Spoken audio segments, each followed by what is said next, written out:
kita bersyukur kepada Allah Azza wa Jal di mana pada kesempatan pagi hari yang berbahagia ini kita bisa kembali melakukan atau menjalankan daurah kita, dan insya Allah pada kesempatan ini kita akan masuk ke dalam sesi materi yang pertama. Sebagaimana yang sudah tertera di rundown acara, yang akan menyampaikan adalah guru kita Al-Ustadz Yusuf Abu Ubaidah. Sebelum beliau menyampaikan materi, perlu diingatkan bahwasanya para peserta diharapkan untuk mencatat, kemudian memperhatikan apa yang disampaikan oleh beliau, ya, faedah-faedah yang sekiranya perlu untuk dicatat dan sangat penting harus dicatat, karena nanti insya Allah di sesi terakhir akan ada pertanyaan dari Ustadz dan ada door prize-nya lagi. Nah, kalau kemarin door prize-nya masih goib ya. Apa goib ini? Nggak hadir di tempat. Nah, sekarang sudah hadir di tempat. Ya. Jadi door prize-nya dipersembahkan oleh dari LGR, Los Nggak Rewel. Kemudian ada juga sarung mangga, dan tadi ada ketambahan juga ada parfum ya dari Morino Parfum. Ya, nanti insya Allah ini sebagai door prize bagi peserta yang bisa menjawab, baik dari bapak-bapak maupun ibu-ibunya. Tapi tanpa sama apa Pak? Divasoft. Oh, Divasoft ya. Ada ya? Ada. Oh banyak, Masya Allah. Taib, untuk akhwatnya disiapkan hadiah dari Divasoft. Jadi benar-benar diperhatikan, dicatat ya, dan diharapkan jangan diperhatikan adab-adabnya lah yang paling penting. Taib, untuk materi yang akan disampaikan oleh Ustaz Yusuf insya Allah akan diambil dari kitab Kesempurnaan Agama Islam, Ustaz ya. Bagi yang sudah membawa bukunya bisa dikeluarkan ya sebagai modulnya. Dan kepada Ustaz Yusuf Abu Ubaidah, waktu dan tempat kami persilakan, falyatafaddal mashkura. Bismillahirrahmanirrahim. Assalamualaikum warahmatullahi wabarakatuh. Alhamdulillahirabbil alamin. Wa bihi nasta'in ala umurid dunya waddin. Wassalatu wassalamu ala asyrafil anbiya'i wal mursalin nabiyyina Muhammad wa ala alihi wa sahbihi ajma'in wa man ihtada bi huda wa tabi'a atharahu ila yaumiddin, amma ba'du. Alhamdulillah, kita bersyukur kepada Allah Subhanahu wa taala yang telah memberikan kekuatan kepada kita di pagi ini untuk bersama-sama ngaji ilmu agama sebagai nutrisi bagi roh kita. Kalau tadi pagi barusan kita sarapan itu untuk badan kita. Kalau sekarang sarapan untuk roh kita, dan ini jauh lebih penting. Kata Imam Ahmad bin Hanbal rahimahullah, hajatun nasi ilal ilm asyaddu min hajatihim ila ta'ami wasyarab. Kebutuhan manusia kepada ilmu agama itu jauh lebih penting, lebih mendesak daripada kebutuhan mereka kepada makan dan minum. Kalau makan dan minum 3 kali cukup ya sehari. Tapi kalau kebutuhan kita kepada ilmu tak cukup 3 kali dalam sehari. Kenapa? Karena setiap aktivitas kita, setiap gerakan kita, semuanya butuh ilmu. Kita mau buang hajat butuh ilmu, mau sholat butuh ilmu, mau dagang butuh ilmu, ya, mau kerja butuh ilmu, mau ke masjid butuh ilmu, dan semua aktivitas kita butuh kepada ilmu. Makanya ilmu adalah sumber semua kebaikan. Ya, ilmu, yakni ilmu agama, ilmu yang bermanfaat adalah sumber semua kebaikan di dunia dan di akhirat.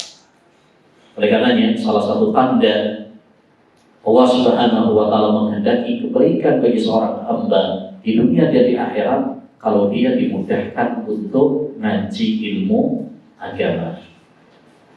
Oleh karenanya ketika Allah Subhanahu wa taala memilih kita, memudahkan kita bisa ngaji ilmu agama seperti ini, wajib bagi kita untuk mensyukuri. Ini yang luar biasa, yang harus kita jaga, yang harus kita rawat bersama.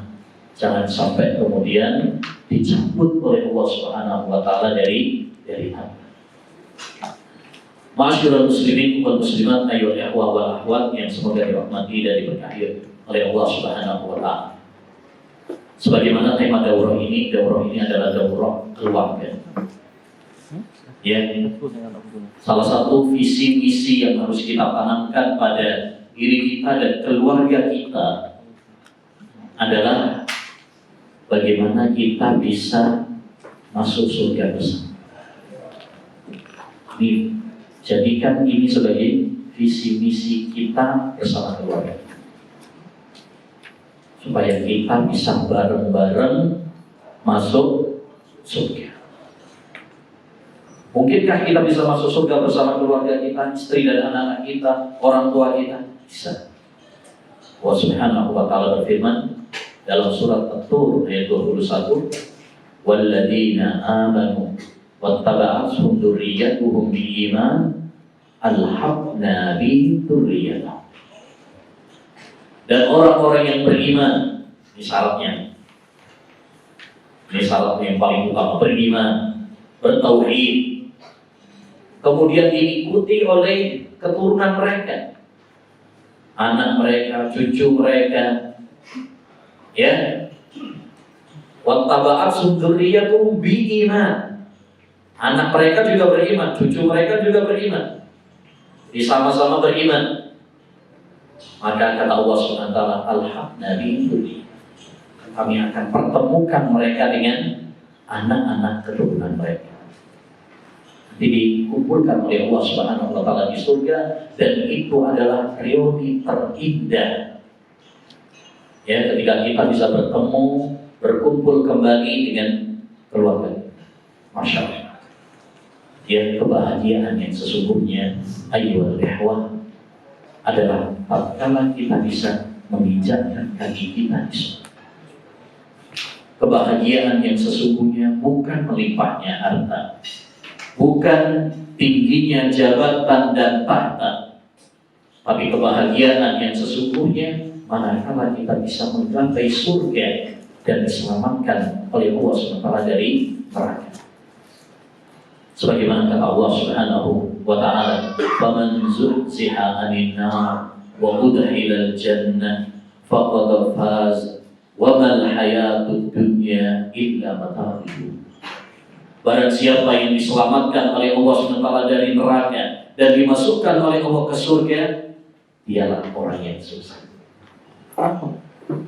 Ya, banyak orang anggap sukses itu kalau sukses dunia. Terus, masya Allah, kalau ada yang sudah punya rumah, sudah punya mobil, jabatan yang tinggi, masya Allah, sampai jadi orang ya.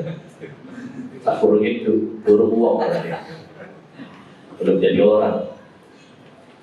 Banyak orang menganggap kesuksesan itu kesuksesan dunia. Padahal menurut Al-Quran, sukses yang sesungguhnya itu adalah sukses di surga.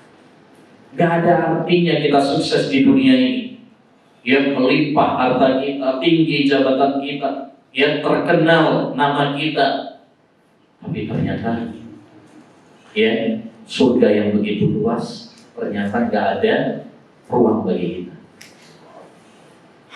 Maka ma'asyiral muslimin, kalau kita punya visi-misi bersama keluarga kita untuk masuk surga, perhatikan syarat dalam ayat tadi, yaitu apa? Memperkokoh iman, memperkokoh tauhid, karena ini syarat dan modal utama untuk meraih tiket surga.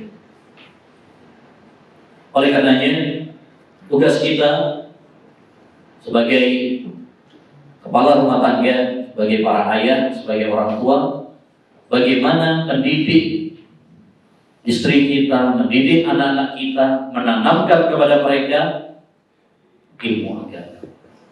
Dan yang paling utama untuk kita tanamkan adalah iman, tauhid kepada Allah Subhanahu wa ta'ala. Allah Subhanahu wa ta'ala berfirman dalam surat At-Tahrim, ya ayyuhalladzina amanu qu anfusakum wa ahlikum nara wa quduha an-nas wal hijarah. Wahai orang-orang yang beriman. Dan ayat kalau dimulai dengan wahai orang-orang yang beriman itu berarti ayat yang penting, yang perlu diperhatikan. Jangan ada yang ngantuk. Ya, karena itu ayat penting. Makanya sahabat Ibnu Mas'ud mengatakan, kalau kamu mendengar Allah berfirman, wahai orang-orang yang beriman, pasang telingamu baik-baik. Ya, karena itu konsekuensi keimanan. Allah sedang memanggil kita. Wahai orang-orang yang beriman, jaga diri kalian dan keluarga kalian dari api neraka yang bahan bakarnya adalah manusia dan batu-batuan. Apa maksudnya kita melindungi keluarga kita dari api neraka? Kata sahabat Ali bin Abi Thalib, ay'allimuhum wa adibuhum. Ajari mereka, didik mereka. Didik ya dengan ilmu agama, didik tentang tauhid, didik tentang ibadah, sholat, puasa, didik tentang akhlak. Ya, oleh karenanya karena tugas utama seorang suami, seorang kepala rumah tangga itu adalah mendidik, maka kepala rumah tangga harus ngaji ilmu. Karena bagaimana mungkin kita mendidik keluarga kita dengan ilmu agama kalau kita sendiri nggak punya ilmu agama? Faqidu syai'i la yu'ti. Orang yang nggak punya sesuatu nggak mungkin memberi. Kalau kita nggak punya uang, nggak mungkin ngasih orang lain uang. Begitu juga kita kalau nggak punya ilmu, bagaimana akan memberikan kepada istri kita, anak-anak kita ilmu? Maka ini motivasi bagi kita sebagai ya para orang tua, ya kepala rumah tangga, para suami, ya hendaknya kita semangat ngaji ilmu agama. Sehingga ini sebagai modal bekal bagi kita untuk mendidik istri dan anak-anak kita. Terutama yang paling penting untuk kita tanamkan adalah tauhid. Ya, makanya perhatikan dalam surat Luqman ketika Allah Subhanahu wa taala menjelaskan bagaimana Luqman Al-Hakim, seorang abah yang saleh, menasihati dan memberikan wasiat kepada anaknya. Dan itu adalah sebuah kisah dan pelajaran yang sangat penting. Yang penting bagi kita sebagai orang tua, para suami, baca surat Luqman. Terutama bagian wasiat Luqman kepada anaknya. Itu penting untuk diperhatikan. Sebagai potret bagi kita, ya, kita sudah belum nasihati dan memberi wasiat kepada anak-anak kita, istri kita, seperti yang diwasiatkan Luqman kepada anak. Itu banyak nasihat-nasihat Luqman kepada anaknya, tapi yang ingin kita titik beratkan di sini wasiat yang pertama. Ya, wasiat pertama dan utama yang ditanamkan oleh Luqman kepada anaknya adalah tentang tauhid. Ya, kata Allah Subhanahu wa taala menceritakan, wa idh qala Luqman li ibnihi wa huwa ya'iduhu ya bunayya la tusyrik billah innasyirka la dzulmun 'adzim. Ingatlah tatkala Luqman mengatakan kepada anaknya, memberikan nasihat wasiat kepadanya, wahai putraku. Ya bunayya ini kalau bahasa Arab ini bahasa halus, ananda gitu ya. Nah ini juga suatu faedah penting. Kita kalau mau ngasih nasihat anak kita, ya maka panggillah dengan panggilan saya, ya halus, lembut. Jangan dari awal udah anak nakal. Melayu Pak, ya kapur dulu Pak. Tapi bagaimana kita memanggil mereka dengan panggilan cinta dan penuh kasih sayang, sehingga mereka pun lebih terbuka untuk menerima nasihat kita. Karena secara umum manusia itu senang kelembutan. Ya, bahkan kata Nabi SAW, "Idza aradallahu bi ahli baitin khaira adkhala fihim rifq."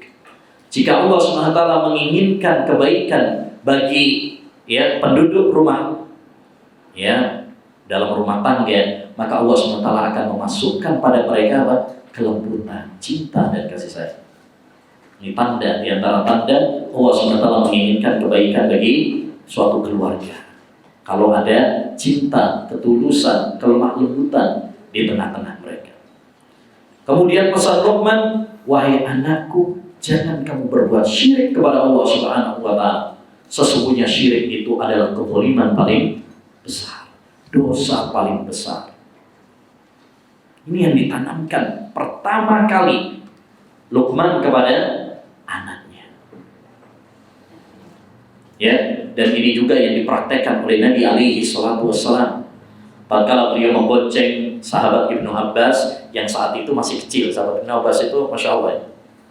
Ketika ditinggal oleh Nabi, beliau itu masih kecil, masih baru khitan. Ya, belum nyampe 15 tahun, tapi Masya Allah luar biasa.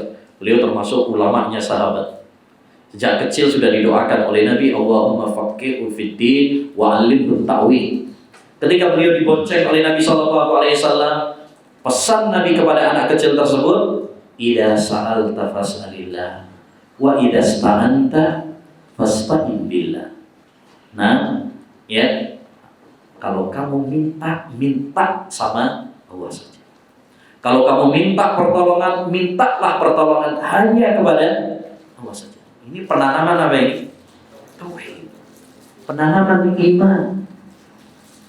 Makanya kita, ya, para orang tua, ya, hendaknya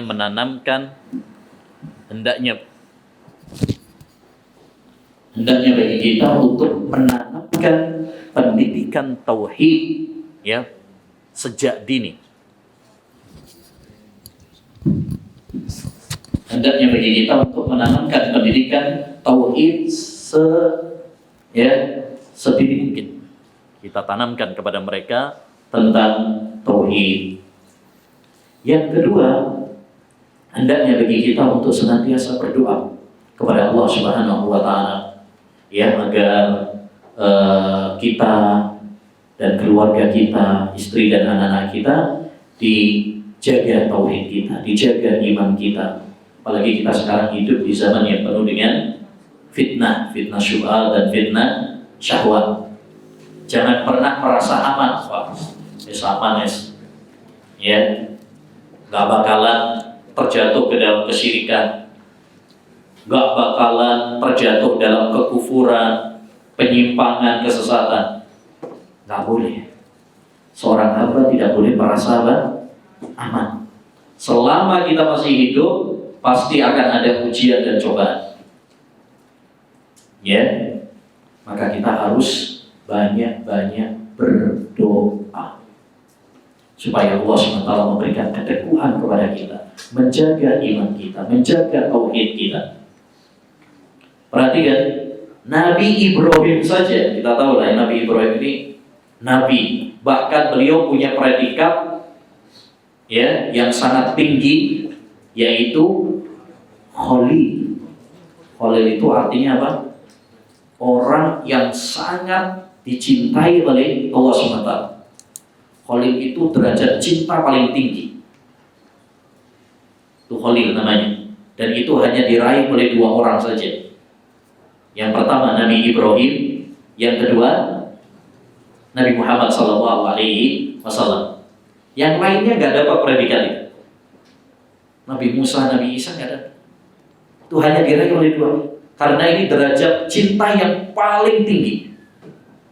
Ya, bukan berarti merendahkan yang lain, tidak. Tapi setiap orang itu memiliki kedudukan yang bertingkat-tingkat.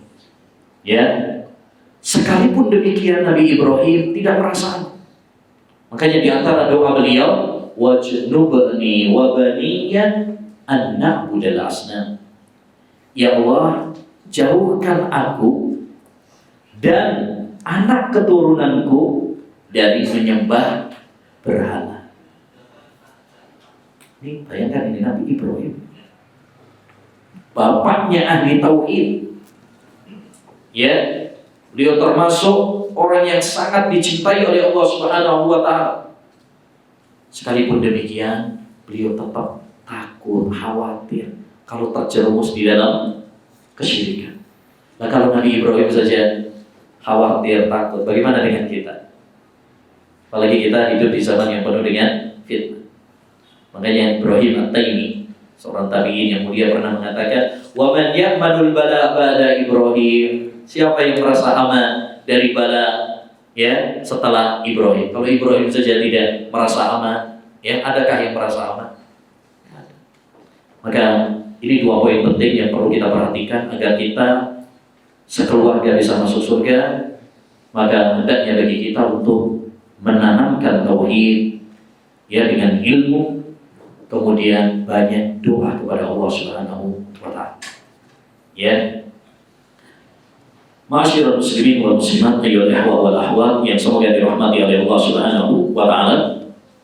Pada kesempatan yang berbarokah ini ya sedikit kita akan masuk kepada materi dan insyaallah taala kita akan sedikit membahas ya secara garis besar dari ya buku yang kami tulis sendiri tentang kesempurnaan agama Islam. Ya, kesempurnaan agama Islam. Ikhwani wa akhwati fillah rahimani wa rahimakumullah. Salah satu keindahan syariat Islam ini adalah Islam ini sudah sempurna. Udah komplit, lengkap banget. Tidak ada satu permasalahan pun kecuali sudah dibahas di dalam agama. Jangankan masalah tauhid, masalah buang hajat aja dibahas. Ya, bagaimana adab-adabnya, bagaimana aturannya itu dibahas, Pak. Gak ada agama lain yang sedetail itu, gak ada.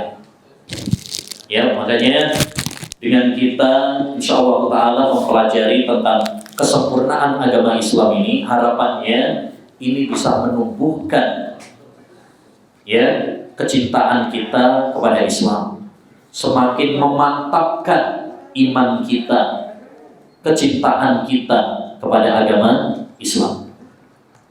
Allah Subhanahu wa taala berfirman mengabarkan kepada kita tentang kesempurnaan agama Islam dalam surat Al-Maidah ayat 3, "Al-yauma akmaltu lakum dinakum wa atmamtu 'alaikum ni'mati wa raditu lakumul Islam dinan." Pada hari ini telah aku sempurnakan agama kalian. Aku telah sempurnakan nikmatku atas kalian dan aku ridho Islam sebagai agama kalian.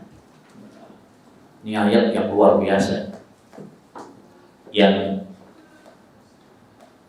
menjelaskan kepada kita anugerah terindah, nikmat terindah bagi umat manusia adalah kesempurnaan agama Islam. Sampai orang-orang Yahudi dulu iri setelah turunnya ayat yang mulia ini. Pernah ada seorang Yahudi datang kepada Umar bin Khattab, ya, "Wahai Umar, ayatun fi kitabikum law nazalat alaina ma'syaral yahud lan takhadna dzalika al-yawma ida." Wahai Umar, ada sebuah ayat di dalam Al-Quran kalian itu, andaikan ayat itu turun kepada kami, yaitu orang-orang Yahudi, kami akan jadikan hari turunnya ayat tersebut sebagai hari perayaan. Karena mereka kan sering ada perayaan-perayaan gitu ya. Ya. Lalu kata Umar, ayat apa itu? Ayat ini, "Al-yawma akmaltu lakum dinakum." Lalu kata Umar, "Wallahi saya tahu kapan ayat itu diturunkan kepada Nabi Muhammad, ya, dalam kondisi apa beliau ketika diturunkan ayat yang mulia tersebut, beliau sedang wukuf di Arafah pada hari Jumat ketika Hajjatul Wada, haji perpisahan, ya, haji terakhir Nabi Shallallahu Alaihi Wasallam. Jadi ma'asyiral muslimin, ayat ini menjelaskan kepada kita secara gamblang bahwa Islam ini telah sempurna, lengkap, komplit. Nabi SAW tidak dicabut nyawanya oleh Allah Subhanahu Wa Taala kecuali setelah menjelaskan semua permasalahan agama kepada umat manusia. Makanya kata sahabat Abu Dzar Al-Ghifari, tarakana Rasulullah sallallahu alaihi wasallam wa ma ta'irun yuqallibu janahi illa wa huwa yadhkuru lana minhu ilma. Rasulullah SAW itu wafat meninggalkan kami, dan tidak ada seekor burung pun yang mengepakkan sayapnya kecuali Rasulullah telah menjelaskan ilmunya kepada kami. Artinya apa? Semuanya sudah dijelaskan. Ya, bahkan seperti tadi saya sampaikan, jangankan masalah tauhid, jangankan masalah akhlak, masalah ibadah, masalah buang hajat saja itu dijelaskan dalam agama Islam. Bagaimana adabnya, bagaimana aturannya. Luar biasa. Makanya ini penting kita mempelajari tentang kesempurnaan agama Islam ini, ya, tujuannya agar kita semakin cinta kepada Islam, semakin mantap ya dengan Islam, karena Islam ya adalah agama satu-satunya yang diridhoi oleh Allah SWT. Inna dina indallahil Islam. Sesungguhnya agama di sisi Allah hanyalah Islam. Wa may yabtaghi ghairal islami dinan fala yuqbal min wa huwa fil akhirati minal khasirin. Siapa yang mencari agama selain agama Islam, maka tidak diterima dan dia termasuk orang-orang yang merugi. Alhamdulillah, kita patut bersyukur kepada Allah tatkala memberikan kepada kita nikmat Islam. Ini luar biasa, Pak. Coba kalau masih banyak saudara-saudara kita yang belum mendapatkan hidayah Islam, kasihan. Ya, kadang yang paling lucu dan nggak masuk di akal, kadang ada yang menyembah hewan, gitu ya. Kalau di India misalkan ada yang nyembah sapi, ada yang nyembah monyet, ya, ada yang nyembah tikus, merusak akal. Secara logika saja nggak masuk di akal. Bahkan lebih parah lagi, ada yang nyembahnya setan, nyembahnya setan. Naudzubillah. Jadi kita patut bersyukur kepada Allah Subhanahu wa Ta'ala. Wajib bagi kita bersyukur kepada Allah atas nikmat Islam. Baik. Setelah kita mengetahui bahwa Islam ini adalah agama yang sempurna, ya, ada beberapa contoh-contoh kesempurnaan agama Islam, dan itu banyak sekali. Kalau kita pelajari banyak sekali, tapi di dalam buku ini, ya, ada beberapa contoh, ya, kita sampaikan secara singkat saja. Yang pertama adalah di antara contoh kesempurnaan agama Islam adalah tauhid. Tauhid ini masalah yang sangat penting sekali, karena ini kunci kebahagiaan seorang hamba. Penentu nasib kita di dunia dan di akhirat adalah tauhid. Ya, karenanya Allah SWT menciptakan kita. Karenanya Allah SWT menciptakan surga dan neraka. Karenanya Allah SWT mengutus para nabi dan rasul. Karenanya Allah SWT menurunkan kitab-kitab. Makanya wajib bagi kita semuanya juga untuk memberikan prioritas untuk belajar apa? Tauhid. Allah Subhanahu wa Ta'ala saja memerintahkan kepada Nabi aja diperintah untuk belajar tauhid. Fa'lam annahu la ilaha illallah wastaghfir lidzambik. Ketahuilah, pelajarilah bahwasanya tidak ada sesembahan yang berhak diibadahi kecuali hanya Allah. Kalau itu perintah kepada Nabi Muhammad SAW, maka kita lebih utama juga untuk belajar. Karena khitabul Nabi khitabun jami'il ummah. Yang perintah kepada Nabi Muhammad itu berarti juga perintah kepada umatnya juga. Ya, Nabi yang paling mengerti, paling kuat tauhidnya saja diperintah, apalagi kita. Ya, bahkan Nabi SAW, ya, beliau tidak pernah bosan-bosan menanamkan tauhid sampai detik-detik terakhir menjelang kematian. Kita tahu ketika Nabi SAW sakit parah menjelang kematiannya, beliau sampai pingsan. Setelah sadar bangun, apa pesan beliau? La'anallahu al-yahud wan nasara ittakhadhu qubur anbiya'ihim masajid. Semoga Allah melaknat orang Yahudi, orang Nasrani, karena mereka menjadikan kuburan para nabi mereka sebagai masjid, tempat beribadah.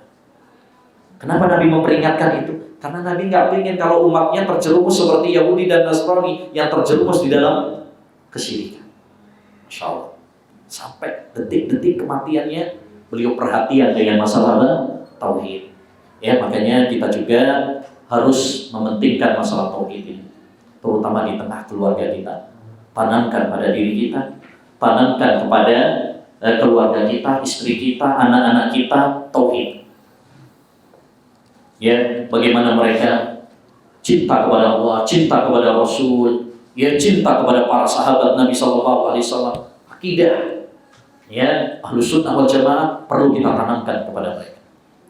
Dulu subhanallah disebutkan oleh Al-Imam Malik, kana salafu, ya, kana salafu yu'allimuna auladahum hubba Abi Bakr wa Umar kama yu'allimunahum surat Al-Fatihah.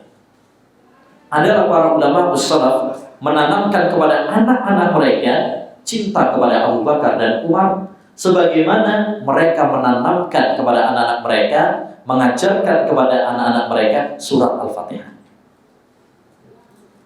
Ini perlu kita tanamkan kepada keluarga kita, istri kita, anak-anak kita. Masalah tauhid ini sangat penting sekali. Dan tauhid berdasarkan penelitian para ulama terbagi menjadi 3. Yang pertama adalah tauhid rububiyah. Apa itu tauhid rububiyah? Tauhid rububiyah adalah mengesahkan Allah Subhanahu wa taala dalam, ya, perbuatan-perbuatan Allah Subhanahu wa taala. Ya, kita meyakini hanya Allah satu-satunya yang menciptakan, hanya Allah satu-satunya yang memberikan rezeki, hanya Allah Subhanahu wa taala satu-satunya yang merajai, yang mengatur alam semesta ini. Ini namanya tauhid rububiyah. Dan tauhid ini sudah menjadi fitrah. Ya, bukan hanya orang muslim saja, bahkan non muslim pun meyakini tauhid rububiyah. Makanya kata Allah Subhanahu wa taala dalam surat Luqman ayat 25, "Wala in sa'altahum man khalaqas samawati wal ard la yaqulunna Allah." Wahai Muhammad, andaikan kamu bertanya kepada mereka ini yaitu orang-orang kafir Quraisy, Abu Jahal CS, ya. Itu kalau kamu bertanya kepada mereka siapa yang menciptakan langit dan bumi, la yaqul, mereka pasti jawab. Pasti. Di situ ada lam, ada juga nun. Itu kalau dalam bahasa Arab nun taukid, ya, artinya penguat, pasti. Mereka jawabnya Allah SWT, bukan Lata, bukan Uzza, bukan mana. Artinya orang-orang kafir pun faham tentang tauhid rububiyah. Makanya pergulatan antara para nabi dengan kaumnya bukan masalah tauhid rububiyah. Ya, tauhid rububiyah ini bukan penentu keislaman seseorang. Karena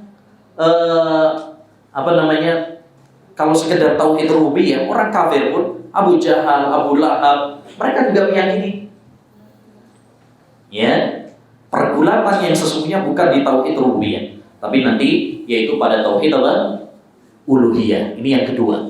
Apa itu tauhid uluhiyah?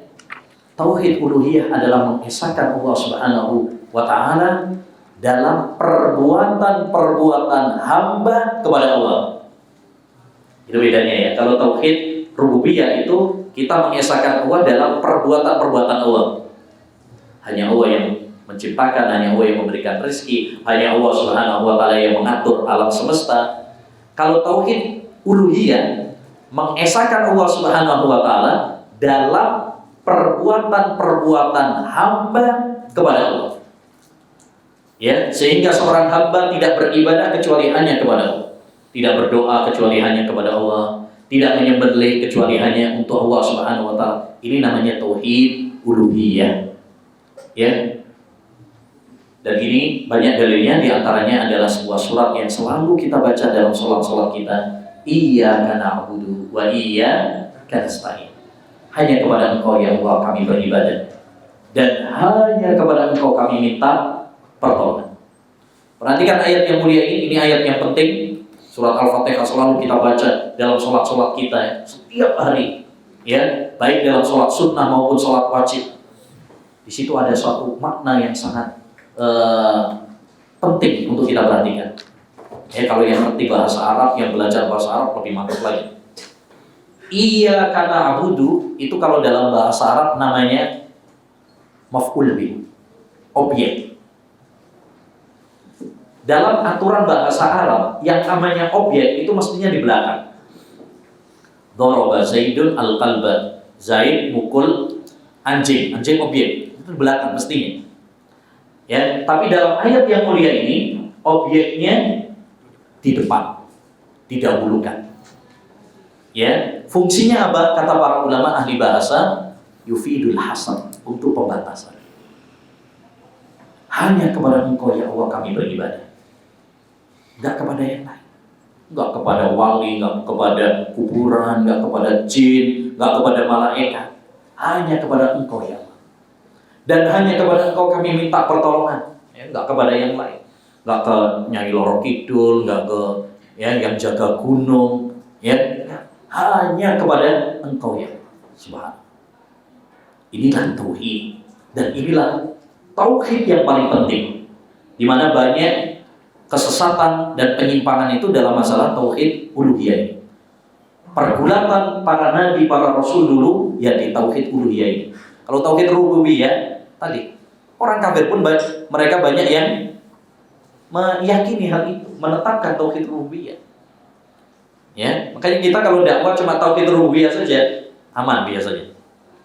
Tapi kalau sudah tauhid uluhiyah masuk, wah ini dihantam sana, dihantam sini, fitnah, diusir dan sebagainya. Itu kalau tauhid uluhiyah. Ya, dan inilah inti dakwah para nabi. Wa laqad ba'asna fi kulli ummatin rasula an i'budullaha wajtanibut taghut. Sungguh kami telah mengutus pada setiap umat seorang rasul untuk menanamkan, ya, menyebarkan kepada umat, ya, beribadahlah hanya kepada Allah saja dan jauhilah apa? Taghut, sesembahan-sesembahan selain Allah Subhanahu wa taala. Baik, yang ketiga, tauhid jenis yang ketiga adalah tauhid al-asma was sifat.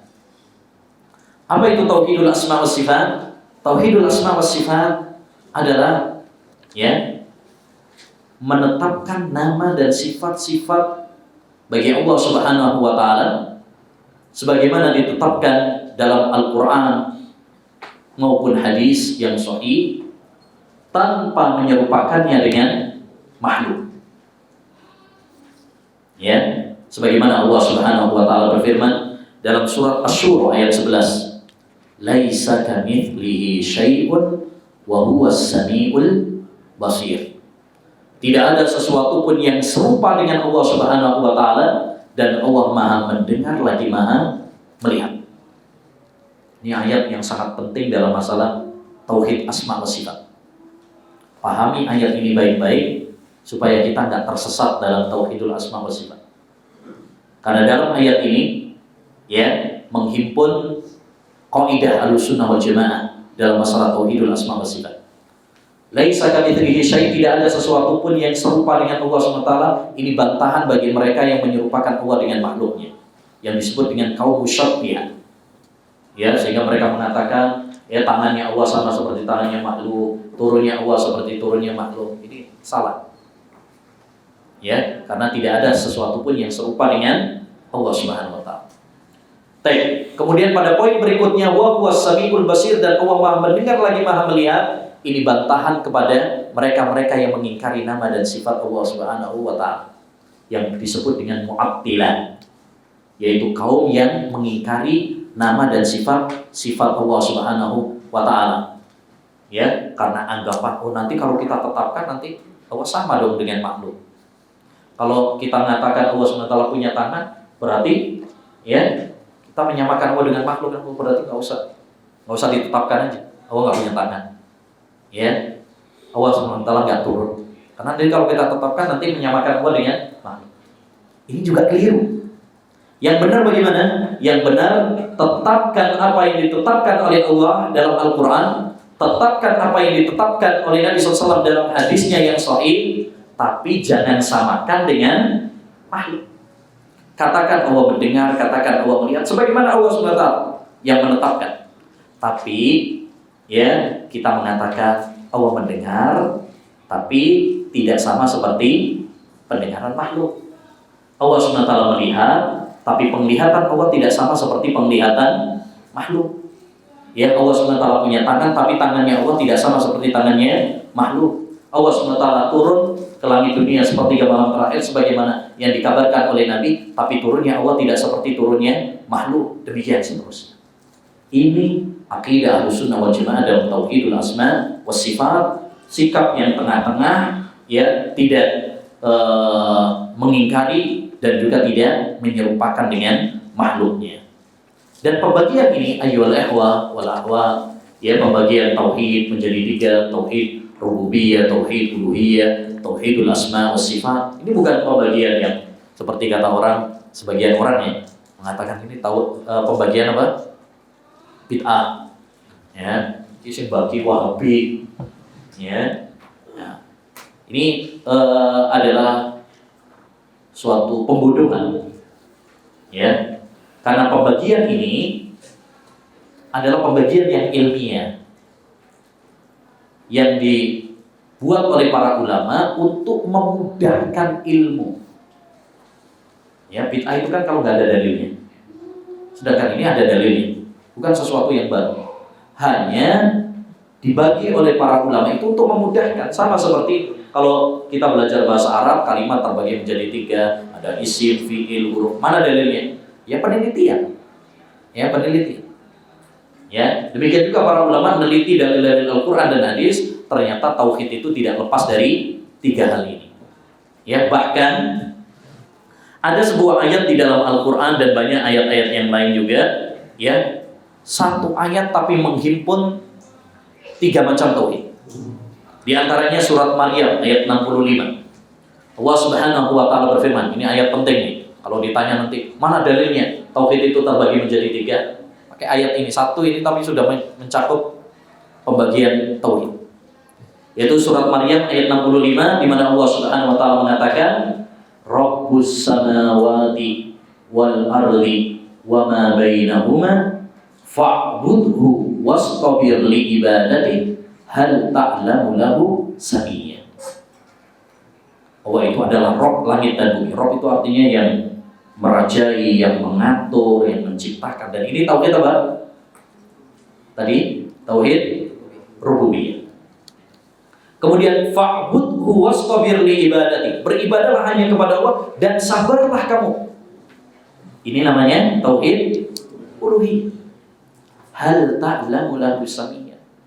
Apakah ada yang sama serupa dengan Allah Subhanahu wa taala? Ini tauhid al-asma was sifat.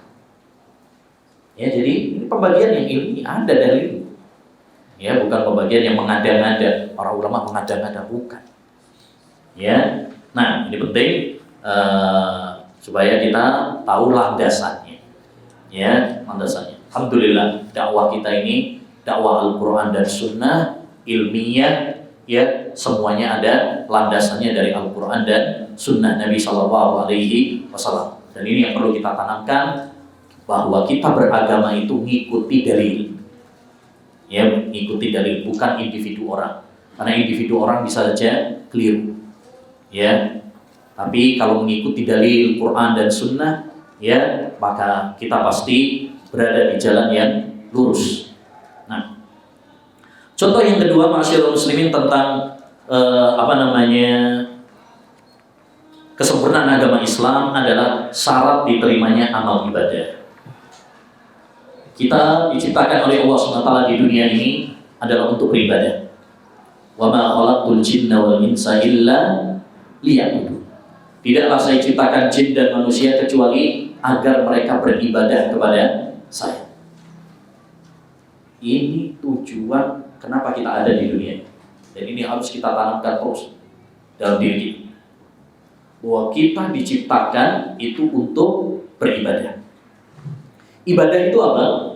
Ibadah itu adalah setiap ucapan dan perbuatan yang dicintai dan diridhoi oleh Allah Subhanahu wa taala.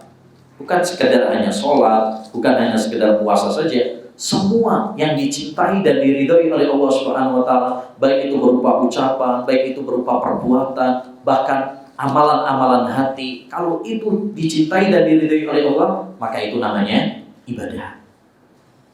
Ya, dan kita dituntut agar kita ini beribadah, beramal saleh. untuk meraih surga Allah Subhanahu wa taala. Tilkal jannatu allati uristumuha bima kuntum ta'malun.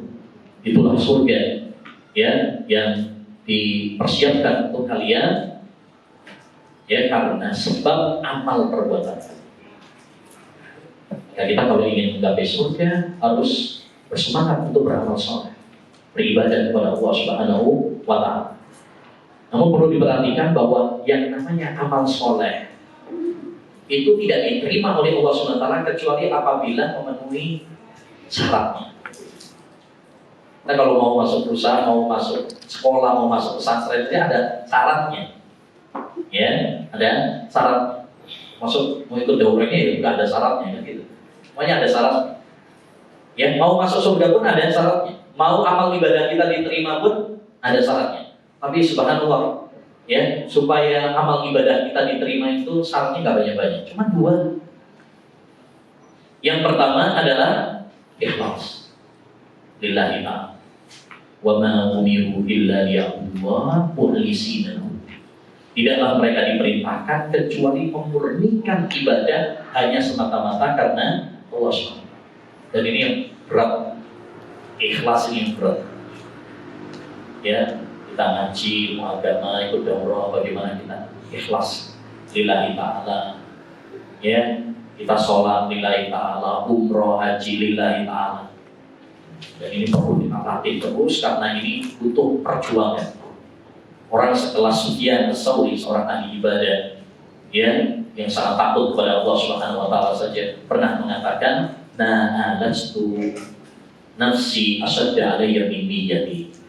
Tidak ada sesuatu yang paling berat saya perjuangkan daripada menata niat. Ini mereka para tabi'in ahli ibadah. Mereka mengatakan yang paling berat bagi saya itu adalah meluruskan niat. Apalagi kita, ya, apalagi zaman sekarang, dikit-dikit apa, pasang status. Jadi artinya potensi ria dan sebagainya ini apa lebih besar, ya. Tapi insya Allah kalau kita berjuang berdoa kepada Allah SWT, Allah akan memudahkan. Syarat yang kedua adalah al-ittiba. Apa itu al-ittiba?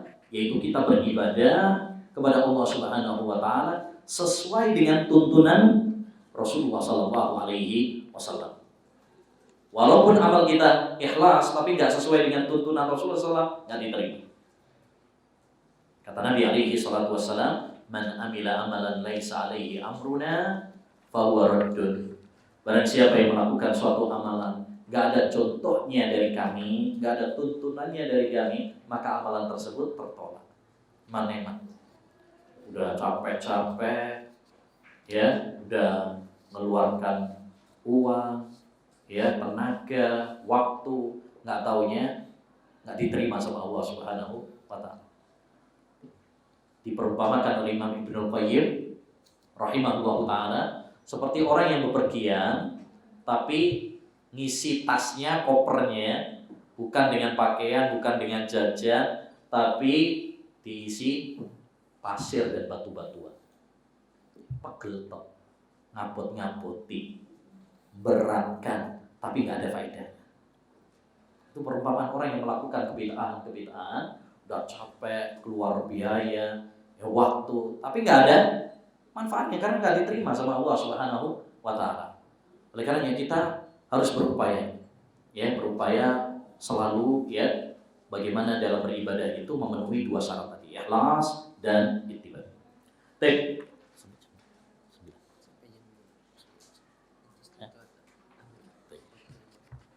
Baik, yang ketiga, yang terakhir, ya, dan sebenarnya banyak contoh-contoh yang lain nanti bisa dibaca lagi dan atau kita sambung, ya, pada pertemuan berikutnya, ya, adalah sosial, ya. Kita sebagai umat manusia nggak bisa hidup sendiri, pasti berhubungan, berinteraksi dengan yang lain, ya, berhubungan dengan tetangga, berhubungan dengan teman, ya, keluarga dan sebagainya. Oleh karenanya Islam sebagai agama yang sempurna memberikan panduan kepada kita bagaimana kita berinteraksi dengan orang lain. Ya, dan itu sudah diatur dalam agama Islam. Mari kita perhatikan, Allah Subhanahu wa Ta'ala memberikan arahan kepada pimpinan bagaimana harus berinteraksi dengan bawahannya, termasuk kita sebagai kepala rumah tangga, bagaimana kita berinteraksi dengan keluarga kita, ya, dimana mereka itu adalah bawahan kita. Kita pemimpin. Ar-rijalu qawwamuna 'alan nisa. Laki-laki itu adalah pemimpin bagi wanita. Nah, Allah Subhanahu wa Ta'ala menganjurkan kepada para atasan bagaimana berinteraksi dengan bawahannya, yaitu hendaknya kita tawadhu.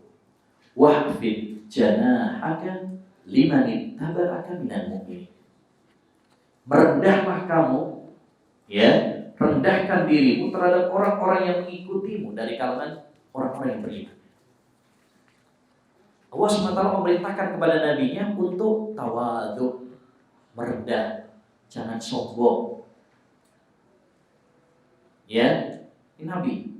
Beliau sebagai pemimpin, beliau sebagai panglima perang, ya, beliau sebagai imam, beliau juga sebagai qadhi, hakim, beliau juga sebagai alim ulama dan sebagainya. Tapi beliau diperintahkan oleh Allah SWT tetap tawadhu, merendah, ya, tak boleh sombong kepada bawahannya. Maka ini pelajaran penting bagi kita. Kalau kita diberi kekuasaan oleh Allah Subhanahu wa Ta'ala, ya, jangan sombong. Termasuk, ya, di tengah keluarga kita ini adalah pemimpin, tetap merendah. Jangan teman-teman kita sebagai pemimpin akhirnya apa? Nah, kamu harus diktator gitu ya, harus nurut kepada saya. Kalau enggak, yes, aku tak cari yang lain. Repot ini, ya, diktator seperti itu, suka ngancem. Ini akhirnya apa? Sebagaimana sejarah para diktator, akhirnya hancur, ya, hancur. Maka kita sebagai kepala rumah tangga demikian, ya, hendaknya kita tetap tawadhu. Ya, walaupun kita dijadikan sebagai pemimpin oleh Allah SWT, jangan jadikan kepemimpinan kita, ya, untuk berbuat semena-mena, untuk berbuat zalim, ya, untuk sombong. Makanya dalam ayat ketika Allah Subhanahu wa Ta'ala, ya, dalam surat An-Nisa tentang bagaimana seorang para suami mendidik, ya, kalau mereka wanita-wanita tersebut melakukan pelanggaran gitu, ya, kita disuruh untuk apa? Menasehati, ya, pisah ranjang, kemudian sampai mukul gitu, ya. Kemudian di akhir ayat, innallaha, ya, aliyyun kabir. Sesungguhnya Allah SWT itu maha tinggi, maha besar. Artinya walaupun engkau adalah sebagai pemimpin, boleh memberi nasihat, bahkan boleh mukul, tapi ingat Allah SWT maha tinggi. Ingat bahwa di atas dirimu ada Allah SWT.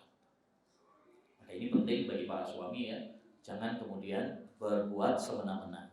Ya, hendaknya kita tetap, ya, tawadhu kepada, ya, para keluarga kita, istri kita dan anak-anak kita. Demikian juga Allah Subhanahu wa Ta'ala mengatakan, "Fabima rahmatin minallah lintalau walau kunta faddan ghalidhal qalbi lanfaddu min hawlik." Dengan rahmat Allah Subhanahu wa Ta'ala hendaknya kamu berlemah lembut kepada mereka. Kita dianjurkan untuk berlemah lembut dengan masyarakat, supaya lemah lembut dengan teman, berlemah lembut, ya, karena kelembutan itu akan membawa kebaikan. Maka narifku fi syai'in illa zana wa ma nuzi'a syai'in illa syana. Ya, tidaklah kelembutan itu pada sesuatu kecuali akan memperindahnya, dan tidaklah kelembutan itu dicabut kecuali akan menodainya, memperburuknya. Kalau kita diberi kelembutan oleh Allah SWT, termasuk di tengah-tengah keluarga kita, ini insya Allah tanda kebaikan di tengah keluarga kita, tanda kebahagiaan, ya, keluarga kita. Tapi kalau sudah dicabut, ya, kasih sayang, kelembutan dari diri kita di tengah-tengah keluarga kita, ini tanda kehancuran, ya, tanda kesengsaraan. Naudzubillah min dzalik. Maka kita perlu belajar lemah lembut, ya. Yang biasanya pemarah, temperamen, ya, bagaimana berusaha Bisa enggak Ustaz untuk merubah? Bisa. Ya, Rasulullah SAW mengatakan, innamal ilmu bitta'allum wal hilmu bittahallum. Ilmu itu dengan dipelajari, kelembutan itu pun dengan demikian, dengan melembutkan. Belajar lembut. Makanya kita penting dengan tetap ngaji, bergaul dengan orang-orang soleh. InsyaAllah ya, lama-kelamaan kita akan. Jangankan manusia, hewan saja yang aslinya buas bisa jinak kalau dilatih jinak. Masa kita lebih parah daripada binatang kan gitu. Sebagian lihat kadang-kadang ada harimau, ada bisa dijinakkan. Tapi yang dilatih, sehingga dilatih ya, artinya perlu. Ya, dengan berusaha itu bisa. Baik, itu atasan kepada bawahan. Dan Allah SWT memerintahkan kepada bawahan bagaimana berinteraksi dengan atasan. Perhatikan firman Allah Subhanahu wa taala dalam surat An-Nisa ayat 59, ya ayyuhalladzina amanu atti'ullaha wa atti'ur rasula wa ulil amri minkum. Wahai orang-orang yang beriman. Nah, ini masuk dalam tadi ya. Kalau ada ayat didahului dengan wahai orang-orang yang beriman, berarti ayat itu penting. Sing mulai ngantuk berarti guru melek meneh. Ya, kalau ngantuk ambil kopi. Gaya kopi di sini. Baik. Wahai orang-orang yang beriman, taatlah kepada Allah, taatlah kepada Rasul dan kepada ulil amri. Ya, kepada ulil amri. Jadi bawahan disuruh oleh Allah SWT taat kepada atasan. Atasan disuruh untuk tawadhu, berlemah lembut kepada bawahan. Ya, maka ini juga pelajarannya, terutama bagi para ummahat, para akhwat, para istri, demikian juga anak-anak ya. Bagaimana taat kepada atasan, kepada pimpinan. Jangan memberontak. Nanti khawarij nanti. Istri nggak boleh memberontak gitu ya. Menggulingkan pemerintahan yang sah. Nggak boleh. Ya. Allah Subhanahu wa taala sudah menjadikan kepemimpinan dalam rumah tangga itu bagi laki-laki. Ini nggak boleh kemudian digulingkan. Ya. Akhirnya diambil alih oleh para istri. Ini banyak yang diambil alih, ini banyak. Banyak suami-suami takut istri. Suami boneka, ya, diatur oleh para istri. Mereka komandannya, mereka pemimpinnya. Ya, kalau seperti itu hancur rumah tangga. La yufliha qaumun wallau amrahum imra'atan. Tidak akan berbahagia suatu kaum kalau mereka menyerahkan kepemimpinan mereka kepada wanita. Nah, kewajiban bagi para wanita taat kepada atasannya, pemimpinnya, suaminya, selama dalam kebaikan, selama tidak melanggar syar'i. Makanya dalam ayat ini yang tadi surat An-Nisa ayat 59 ini ada satu poin penting yang perlu diperhatikan, yaitu tidak ada kata wa ati'u ulil amri. Ya ayyuhalladzina amanu ati'ullah wa ati'ur rasul. Terus kepada ulil amri enggak pakai. Kenapa? Karena kalau kepada Allah SWT ketaatannya itu mutlak. Karena Allah pasti kalau memerintahkan pasti baik. Kepada Rasul pun mutlak, wa ati'ur rasul. Karena Rasulullah nggak mungkin memerintahkan kecuali yang baik. Tapi kepada ulil amri, pemimpin, belum tentu. Kadang-kadang orang suami tidak tentu. Ya, benar juga. Merintahkan kepada anak atau kepada istri, tapi nggak tepat. Istrinya udah bawa jilbaban, stop apa? Yang kok bisa karena teroris. Ya, ada istrinya ikut pengajian, nggak usah ikut pengajian. Ya, nanti malah jadi teroris. Kalau seperti itu tidak boleh untuk ditaati. La ta'ata li makhluqin fi maksiatil khaliq. Tidak ada ketaatan kepada makhluk dalam hal maksiat. Tapi selama itu yang baik-baik atau tidak bertentangan dengan syariat, wajib untuk ditaati. Ya, termasuk misalkan suaminya minta dibuatkan kopi, wajib. Ya, karena maksiat apa dia? Enggak. Kalau nyuruh kebaikan wajib ditaati, sholat, kita wajib ditaati. Ya. Kalau nyuruh maksiat tidak boleh ditaati. Kalau nyuruh yang tidak maksiat, tapi itu hal-hal yang diperbolehkan. Ya, nyuruh bikinin kopi misalkan, nyuruh hal-hal yang diperbolehkan, maka ini wajib untuk ditaati juga. Ya. Nah, karena itu bukan maksiat kepada Allah Subhanahu wa taala. Demikian ayolah wal akhwat yang bisa kita bahas pada kesempatan yang berbarokah ini. Mudah-mudahan apa yang telah kita pelajari ini bisa menambah kecintaan kita kepada Islam, memperkuat ya tauhid kita, iman kita, ya kita semakin cinta kepada Islam, kita semakin kuat ya keislaman kita, sehingga Allah Subhanahu wa taala yang mencabut nyawa kita di atas Islam dan di atas sunnah Nabi Sallallahu Alaihi Wasallam. Saya kira itu yang bisa disampaikan. Ya, maaf. Sallallahu alaihi wasallam ala nabiyina Muhammad wa ala alihi washabbihi ajmain. Assalamualaikum warahmatullahi wabarakatuh. Jazakallahu khairan. Kami aturkan kepada Ustaz Yusuf Al-Ubaidah yang telah menyampaikan materi pada sesi pertama ini. Dan kelihatannya para peserta sudah mulai lemas ini, ngantuk ini. Kayaknya kurang kopi ya. Ya. Memang harus ngopi dulu. Bila perlu setiap materi itu harus ada kopi di depannya. Ya. Kalau tidak musim corona mungkin saling pijit tuh saat ini. Ya.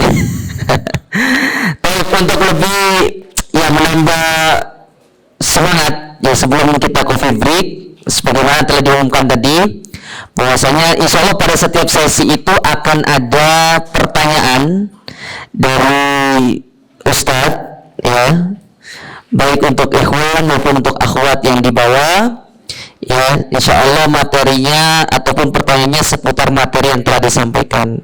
Jadi makanya dari awal kita telah menghimbau untuk mencatat setiap apa yang disampaikan oleh Ustadz di dalam pemaparan materi beliau. Baik, langsung saja ya supaya kita lebih semangat. Atau mungkin masih ada yang ngantuk, mau peregangan dulu mungkin ya, bisa peregangan dulu terlebih dahulu mungkin ya, yang mungkin mau kepalanya digoyang-goyangkan ya, yang mau lihat ke belakang ya, tangannya mungkin ya, para akhwat di bawah mungkin yang sudah agak pegel gitu, duduk sambil selonjoran ya, bisa mungkin pindah tempat ya, supaya kita ini tetap lebih semangat ya di dalam menuntut ilmu. Baik, kita langsung saja. Sebagaimana telah disampaikan tadi, insya Allah ada door prize. Door prize kita persembahan dari sudah ada di depan. Perlu saya sebutkan lagi kayaknya nih, dari LGR, Los Guarewel, kemudian ada juga dari Sarung Mangga, kemudian juga ada dari Diva Shop, lalu ada dari Morino Parfum. Dan insya Allah ya para jamaah berkesempatan untuk mendapatkannya, tapi dengan menjawab pertanyaan terlebih dahulu. Jadi tidak gratis ya. Ya, masuk dapat hadiah itu tidak boleh gratis. Ya. Baik, kita langsung saja kepada Ustadz. Mungkin pertanyaan pertama Ustadz untuk ikhwan. Ya kalau bisa yang membuat berpikir Ustadz. Ya. Pertanyaan yang pertama. Jadi aturan mainnya, Ustadz menyampaikan terlebih dahulu materinya apa, ujian apa, pertanyaan sampai selesai, baru setelah itu mengangkat tangan. Kita berikan kesempatan kepada ikhwan terlebih dahulu. Nah Ustadz, silakan Ustadz. Baik. Sebutkan bunyi ayat dan terjemahannya. Sebuah ayat yang mengandung 3 jenis macam tauhid. Baik. Insyaallah jelas ya pertanyaannya. Sebutkan. Golek halaman liro gitu. Boleh buka buku Ustaz? Boleh nggak ya? Ya udah. Baik. Siapa tadi pertama? Ini nih. Yang mana Ustaz? Iya. Sudah pernah dapat hadiah belum? Belum. Panitia. Yang sudah jangan dulu ya biar merata. Ya. Sebentar. Sebutkan nama asalnya dari mana, ya, dan daurah bersama siapa? Ikut daurah bersama siapa? 6. Bismillahirrahmanirrahim. Assalamualaikum warahmatullahi wabarakatuh. Waalaikumsalam warahmatullahi wabarakatuh. Nama saya Adin. Saya asli dari Mojokerto. Saya di sini bersama ibu mertua dan adik saya. Masya Allah, ibu mertua dan adik. Istrinya nggak diajak? Nah kebetulan ini anaknya masih kecil jadi nggak. Oh gitu. Insyaallah tahun depan. Insya Allah. Silakan jawabannya. Terdapat di surat Maryam ayat 65. Bunyinya, Bismillahirrahmanirrahim. Rabbus samawati wal ardi wa ma bainahuma fa'abudhu wastabir li'abadati hal ta'lamu lahu samiyya. Artinya, Bentar, diulangi baca ayatnya pelan-pelan. Ya, fa'budhu Ya, pelan-pelan. wastabir li ibadati. Bismillahirrahmanirrahim. Rabbus samawati wal ardi wa ma bainahuma fa'abudhu wastabir li'ibadati hal ta'lamu lahu samiyya. Fa'budhu, ya. Nah, Fa'bud. Artinya Tuhan yang menguasai langit dan bumi dan apa-apa yang ada di antara keduanya. Maka sembahlah Dia dan berteguh hatilah dalam beribadat kepadanya. Apakah kamu mengetahui ada seorang yang sama dengan Dia yang patut disembah? nah. Gimana Ustaz? Mana yang tauhid rububiyah, mana yang tauhid uluhiyah, mana yang asma wa sifat. Untuk tauhid rububiyah ada Tuhan yang menguasai langit dan bumi. Nah, Dan untuk keduanya Uluhiyah? uluhiyah, maka sembahlah Dia dan perteguhlah hatilah dalam beribadah kepadanya. ya. Yang ketiga, tauhid Apakah asma wa sifat. kamu mengetahui ada seorang yang sama dengan Dia? Taib. Itu ada Gimana Ustaz? tauhid. Nah, ya. Barakallahu fiik. Panitia langsung berikan hadiah. Ya, Masya Allah. Oh, langsung dapat hadiah kali ini. Kalau kemarin hadiahnya masih goib ya. Kalau sekarang hadiah sudah hadir di tempat. Ya, barakallahu fiik, Masya Allah. Berikutnya, ya, untuk akhwat, ya, yang di bawah Ustaz. Untuk akhwat, untuk ibu-ibu.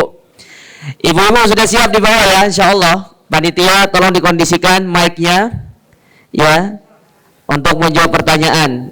Jadi didengar dulu, disimak dulu pertanyaannya dari Ustadz, baru setelah itu menjawab pertanyaan beliau. Fadhol Zat.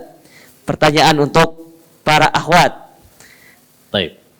Untuk para akhwat tadi saya sampaikan bahwa salah satu visi misi yang perlu kita tanamkan adalah bagaimana kita bersama-sama keluarga kita menuju surga. Surga, Masya Agar Allah. kita bisa masuk surga sekeluarga. Masya Allah. Apa kiat-kiatnya, caranya supaya kita bisa masuk surga sekeluarga itu syaratnya apa? Apa yang perlu kita lakukan?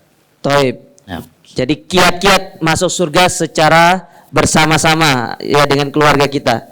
Silakan akhwat untuk menjawabnya. Tafadhali. Sebutkan namanya, asalnya dari mana? Assalamualaikum warahmatullahi wabarakatuh. Lancar Ustaz ya. Masya Allah. Waalaikumsalam warahmatullahi wabarakatuh. Saya Yud Ayi dari Surabaya. Saya kesini sama anak-anak saya. Oh, Masya Allah. Alhamdulillah. Ya. Silakan Ibu jawabannya. Kiatnya doa, yaitu memperkokoh iman ke dalam keluarga dan memperkokoh tauhid. Itu syarat utama melangkahkan kaki menuju surga. Gimana Ustaz? ya. Baik, barakallahu fiik. Ya. Benar jawabannya ya.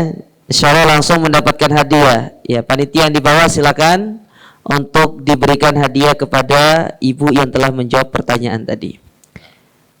Masih banyak hadiahnya nih Ustaz. Baik. Kalau dari panitia tadi kalau bisa 10 katanya Ustaz. Ya. Habis waktu untuk Ya. jawab pertama, lembar pertanyaan ini. Tapi kita batasi saja sampai 5 aja Ustaz. Baik. Baik. Materi kedua selesai ini Setengah 10 ya. ya setengah 10 saja. Nanti ada kopi Ini breaknya sebentar. sambil nyantai aja lah. Ya. Sambil nunggu ustadznya. Iya. Baik, pertanyaan yang ketiga. Untuk Ikhwan, untuk Ikhwan. Baik, untuk ikhwan.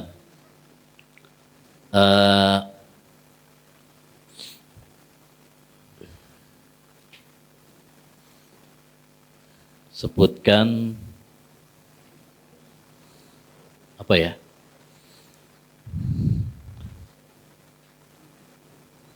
Syarat-syarat diterimanya amal. Ayo, masya Allah. Yang mana Zat? Yang mana Zat? Ini ya. Iya. Ya. Syarat-syarat diterimanya amal. Ya. Betul. Sebentar. Mana panitia? Tolong mikrofonnya. Oke. Tafadhol. Ya. Tolong berdiri ya. Biar dilihat. Ya. Nama saya Agus. Abu Brian Hah? dari Boyolali. Oh, Masya Allah, dari Boyolali, Zat. Dari Boyolali. Jawa Tengah. Iya. Masya Allah. Bersama keluarga ini? Bersama keluarga. Jadi Oh, kami dari Boyolali 2 keluarga. Oh, Masya Allah, 2 keluarga. Saudara keluarga. saya Iya. Maksudnya bojone lur berarti. bukan datang. Jadi Nah, silakan jawabannya. padahal sudah sering ngaji bersama Ustaz. Oh, Masya Allah. Oh, berarti muridnya Ustadz berarti. Wah, Masya Allah. Betul. Oh, Mas Bini. Untuk syarat diterimanya amal yang pertama adalah ikhlas. Ikhlas.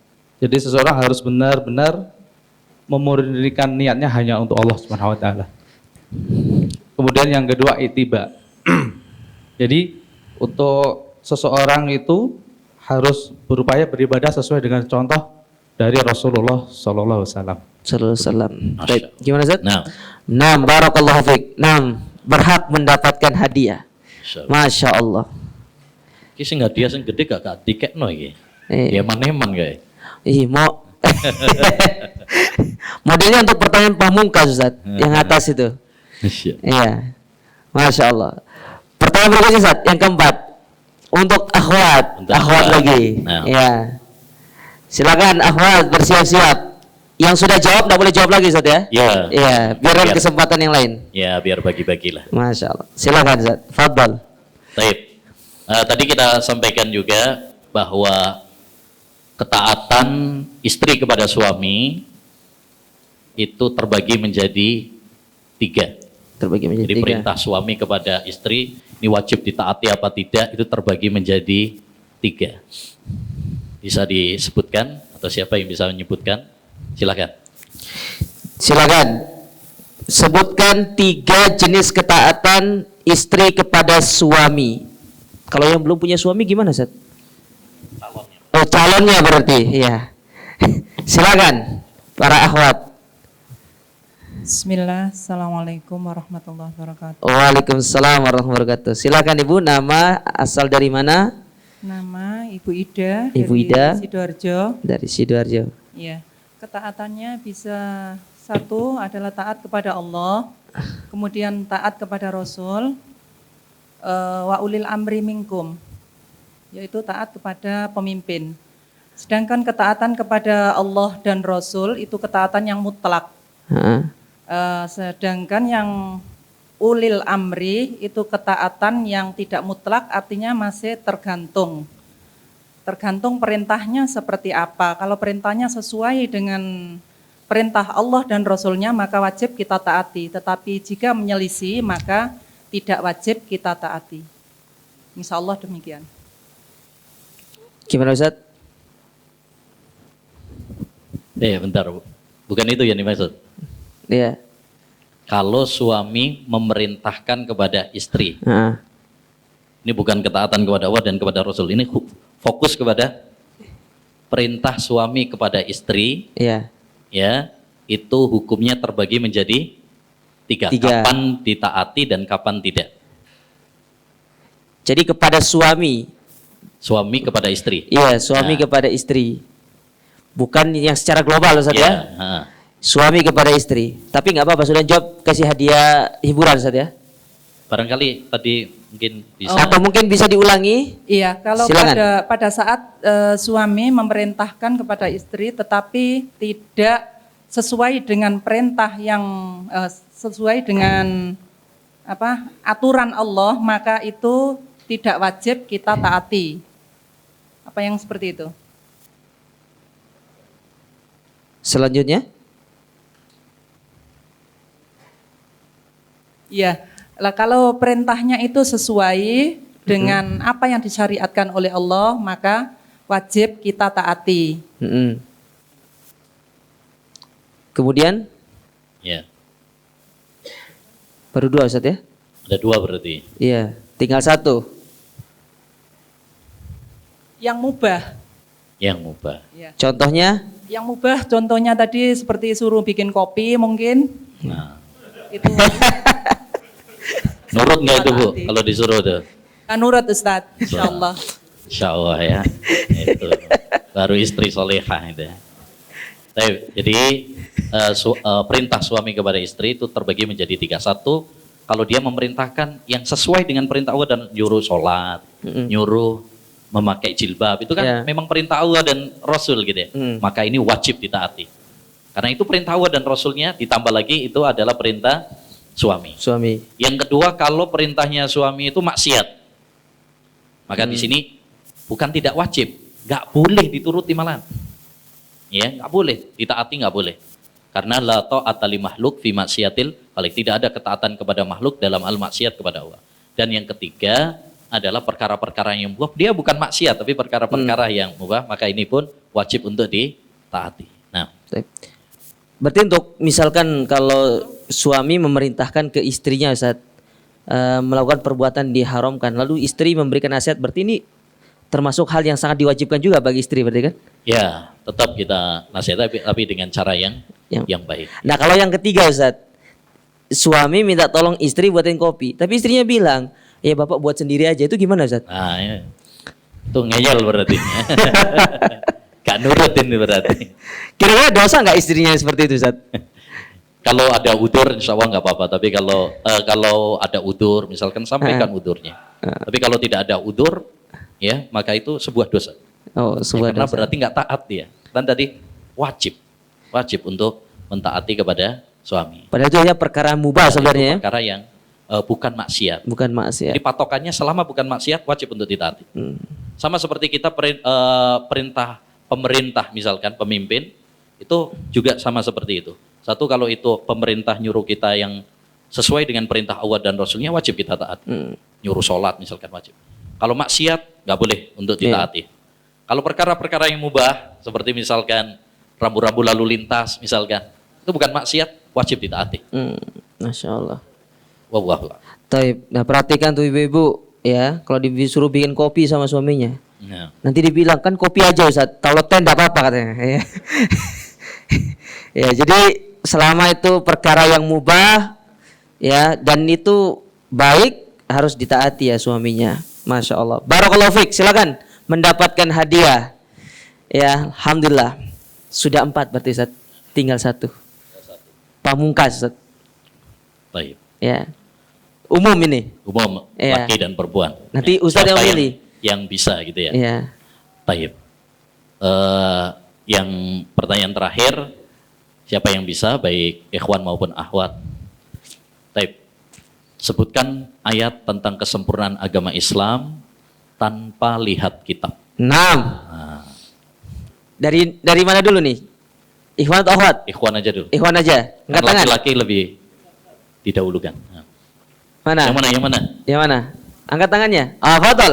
Nah, Kasih anunya. Mikrofonnya. Tanpa lihat kitab. ya. Tanpa lihat kitab. Terjemahannya perlu Ustaz? Ya. Tafsirnya sekalian mungkin. Nah. Oh, iya. Surat apa, ayat berapa, lembar keberapa? Iya. Ya, ayatnya sama terjemahannya. Berdiri. Sebutkan namanya dulu. Nama saya Ibrahim dari Tuban. Dari Tuban, Masya Allah. Ini bawa legen nggak ke sini? Oh enggak. Ya silakan. Ayatnya. Al-yawma akmaltu lakum dinakum wa atmamtu alaikum ni'mati wa raditu lakumul Islam madina. Terjemahannya? Pada hari ini kami sempurnakan agamaku, agama kalian. Wa atmamtu alaikum ni'mati, dan aku sempurnakan nikmat-nikmatku, wa raditu lakumul Islam madina, dan aku ridhoi Islam sebagai agamaku. Wa raditu lakumul Islam madina, aku ridho Islam sebagai agama. kalian. Agama kalian. Surat apa itu? Surat Al-Maidah ayat ketiga. Oh, Masya Allah, lancar kalau ini ya. Al-Maidah 3. Barakallahu fiik. Dapat hadiah apa nih? LGR, subhanallah. Jadi langsung sudah keluar LGR-nya, Ustaz. Los enggak rewel. Kurang B-nya harusnya. Los enggak rewel blast. Masya Allah. Baik, dengan berakhirnya tadi pertanyaan-pertanyaan dari Ustadz, ya, maka berakhir pula sesi atau materi yang pertama pada kesempatan yang berbahagia ini, dan insya Allah setelah ini akan ada materi yang kedua, tapi sebelum itu kita jeda dulu dengan coffee break ya. Terlebih dahulu silakan kepada para peserta bisa menikmati coffee break yang telah disiapkan oleh panitia di tempat makan ya. Nanti mungkin sekitar jam 9.30 atau 9.35 lah ya, insya Allah kita akan masuk ke sesi yang kedua yang akan disampaikan oleh Al-Ustadz Fadlan Fahamsyah. Barakallahu fikum. Kepada Ustadz Yusuf Abu Huda kami ucapkan jazakumullah khairan. Kita akhiri. Subhanakallahumma rabbana bihamdika asyhadu an la ilaha illa anta astaghfiruka wa atubu ilaik. Wassalamualaikum warahmatullahi wabarakatuh.